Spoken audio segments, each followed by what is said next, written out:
એક મનુષ્યના મગજનું વજન કેટલું હોય છે? લગભગ 1300 થી 1400. તાજા જન્મેલા બાળકના મગજનું વજન કેટલું હોય છે? લગભગ 350 ગ્રામ. સર્પદંશ સૌથી પ્રથમ કયા અંગ પર પ્રભાવ પાડે છે? ચેતાતંત્ર. શરીરનું સમતોલનું કોણ જાળવે છે? નાનું મજગ. મગજનો સૌથી વિકસિત ભાગ કયો છે? સેરિબ્રમ. સેરિબ્રમનું મુખ્ય કાર્ય શું છે? જ્ઞાનેન્દ્રિયોથી પ્રાપ્ત પ્રેરણાઓનું વિશ્લેષણ અને અસમન્વય. થેલેમસનું કાર્ય શું છે? પીડા, ઠંડુ અને ગરમની ઓળખ. હાઇપોથેલેમસનું કાર્ય શું છે? ભૂખ, તરસ, તાપમાન નિયંત્રણ, પરસેવે, ગુસ્સો, ખુશીને નિયંત્રિત કરે છે. ડેશ. માનવ શરીરનું સૌથી મોટું અંગ કયું છે? ત્વચા. એડીફોન એ શું છે? બહેરા માણસ માટે સાંભળવાનું યંત્ર. ચેતાતંત્રના કયા ભાગને ઈજા થવાથી તાત્કાલિક મૃત્યુ થાય છે? લંબમજ્જા. કોઈ ચક્ષુદાતા વ્યક્તિના મૃત્યુ બાદ કેટલા સમયમાં આંખ કોર્નિયા કાઢી લેવામાં આવે છે? 6 કલાકમાં. કરોડરજ્જુ જે કલા થી રચાયેલી હોય તેને શું કહે છે? તાનિકા. કરોડરજ્જુની ફરતે આવેલ કલાના 3 આવરણમાં મધ્યમાં અને છેલ્લે કયા રંગનું દ્રવ્ય આવેલું હોય છે? ભૂખરું અને શ્વેત. ભૂખરું દ્રવ્ય કયા આકારે ગોઠવાયેલું હોય છે? એચ. મસ્તિષ્કાવરણ વચ્ચે અવકાશને શું કહે છે? મસ્તિષ્ક મેરુજળ. મગજને યાંત્રિક આંચકા સામે રક્ષણ કોણ આપે છે? મસ્તિષ્ક મેરુજળ. બૃહદ મસ્તિષ્ક કેટલા ભાગોમાં વહેંચાયેલું હોય છે? 4. બૃહદ મસ્તિષ્ક કયા 4 ભાગોમાં વહેંચાયેલું હોય છે? પશ્ચકપાલી ખંડ, શંખક ખંડ, મધ્ય કપાલી ખંડ, અગ્ર કપાલી ખંડ. શુદ્ધ રુધિર એટલે શું? ઓ યુક્ત. અશુદ્ધ રુધિર એટલે શું? CO2 યુક્ત. એઇડ્સ નો રોગ કયા વાયરસના કારણે થાય છે? Human immunodeficiency virus. બિનચેપી રોગો કયા છે? Cancer, diabetes, સંધિવા. અજારક શ્વસનના અંતે પ્રાણીઓના સ્નાયુમાં કયો પદાર્થ છૂટો પડે છે? Lactic acid. શ્વાસનળી અને કંઠનળીને અલગ કરી રચના કયા નામે ઓળખાય છે? ઘાંટી ઢાંકણ. ગ્લુકાગોન નું કાર્ય શું છે? તે ગ્લાયકોજનને પૂર્ણ ગ્લુકોઝમાં પરિવર્તિત કરે છે. કિડનીનો કાર્યાત્મક એકમ કયો છે? નેફ્રોન્સ. કિડનીનું મુખ્ય કાર્ય શું છે?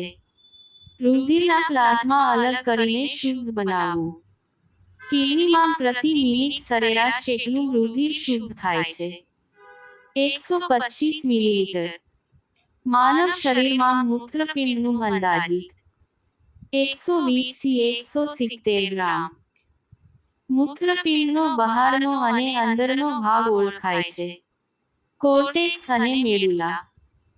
શરીરના ફિલ્ટર તરીકે કયું અંગ અથવા કિડની? મૂત્રપિંડમાંથી થતી પથરીમાં કયું સંયોજન હોય છે?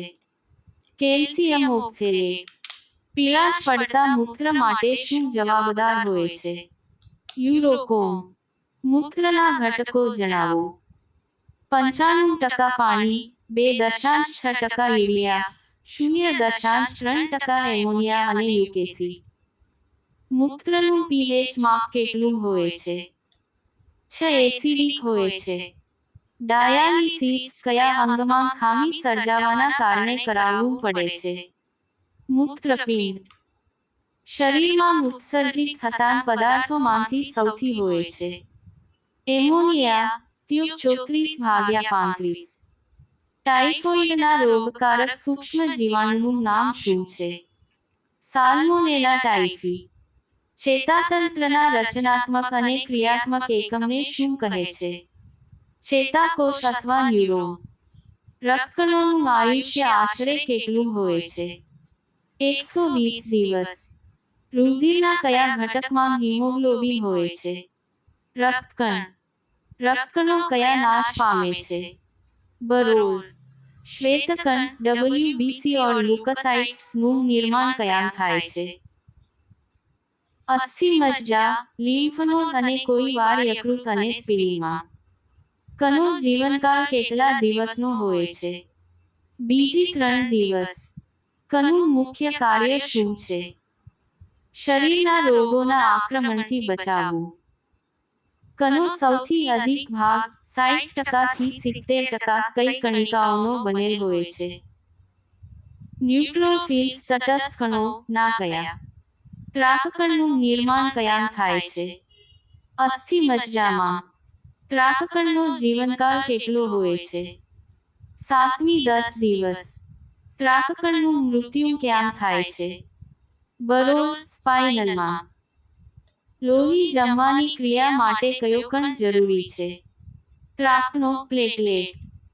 હૃદયનું વજન લગભગ કેટલું હોય છે? 300 ગ્રામ. સામાન્ય અવસ્થામાં મનુષ્યનું હૃદય 1 મિનિટમાં કેટલી વાર ધડકે છે? 72 થી 75 વખત. ભ્રૂણ અવસ્થા 150 વાર. અન્ય અંગોમાંથી હૃદય તરફ લઈ જતી રક્તવાહિનીને શું કહે છે? શિરા. હૃદયના કયા ભાગોમાં શુદ્ધ અને અશુદ્ધ લોહી હોય છે? એ હૃદયના જમણા ભાગમાં અશુદ્ધ અને ડાબા ભાગમાં શુદ્ધ લોહી. યકૃત. હૃદયની ધડકનોને નિયંત્રિત કરવાવાળો હોર્મોન કયો છે? એડ્રીનાલીન. ગર્ભાશયમાં રહેલા બાળકમાં કેટલા મહિને હૃદય આવે છે? 3 મહિને. રક્તદાન કરવાનો સમયગાળો કેટલો હોવો જોઈએ? પુરુષ દર 3 મહિને, સ્ત્રી દર 4 મહિને. ગુજરાતમાં સૌપ્રથમ બ્લડ બેંક કયા સ્થાપવામાં આવી? Civil hospital Ahmedabad 1963. ઊંઘ દરમિયાન વ્યક્તિનું બ્લડ પ્રેશરમાં શું ફેરફાર થાય છે? ઘટે છે. રક્તરસમાં પાણીનું પ્રમાણ કેટલું હોય છે? 90%. મગજનું કયું અંગ શ્વસન અને રુધિરાભિસરણનું નિયમન કરે છે? લંબમજ્જા. લોહીમાં રહેલ અગત્યના તત્વને શું કહે છે? હિમોગ્લોબિન. લોહીમાં શર્કરાના પ્રમાણનું નિયમન કોણ કરે છે? ઇન્સ્યુલિન. લોહીના શુદ્ધિકરણની પ્રક્રિયાને શું કહે છે? ડાયાલિસિસ. માનવ શરીરમાં ઓક્સિજનનું વહન કોણ કરે? હિમોગ્લોબિન. તમાકુમાં કયો વાયરસ રહેલો હોય છે? Mosaic virus. એક સ્વસ્થ વ્યક્તિના લોહીમાં ગ્લુકોઝનું પ્રમાણ જોઈએ. 200 ગ્રામ પ્રતિ લિટર. કોને પદાર્થની ચોથી અવસ્થા કહેવામાં આવે છે? પ્લાઝમા. પ્લાઝમા કયા રંગનું હોય છે? રંગવિહીન હોય છે. રુધિરમાં કેટલા પ્રકારના પદાર્થો જોવા મળે છે? પ્લાઝમા અને રુધિરકણો. રુધિરનો કેટલામો ભાગ પ્લાઝ્મા છે? 60% પ્લાઝમાનું વર્ગીકરણ જણાવો. 90% પાણી, 7% પ્રોટીન, 0.9% મીઠું, 0.1% ગ્લુકોઝ. જ્યારે પ્લાઝમાથી ફાઇબ્રિનોજન નામનું પ્રોટીન કાઢી નાખવામાં આવે તો બાકી રહેલા પ્લાઝમાને શું કહે છે? સિરસથી વધુ સીરમ કણો. RBC નું નિર્માણ ક્યાં થાય છે? અસ્થિ મજ્જા, બોન મેરો. RBC ના નિર્માણમાં સહાયક તત્વો કયા હોય છે? Protein, iron, vitamin B12, folic acid. ભ્રૂણ અવસ્થામાં કણનું પ્રમાણ કયા થાય છે? યકૃત અને બરોળ સ્પ્લીન. કણનું મુખ્ય કાર્ય શું છે? શરીરની પ્રત્યેક કોષમાં ઓક્સિજન પહોંચાડવું અને કાર્બન ડાયોક્સાઇડ પરત લાવવું. રક્તકણની સંખ્યા કઈ રીતે જાણી શકાય છે? Haemocytometer. Please like, share, subscribe.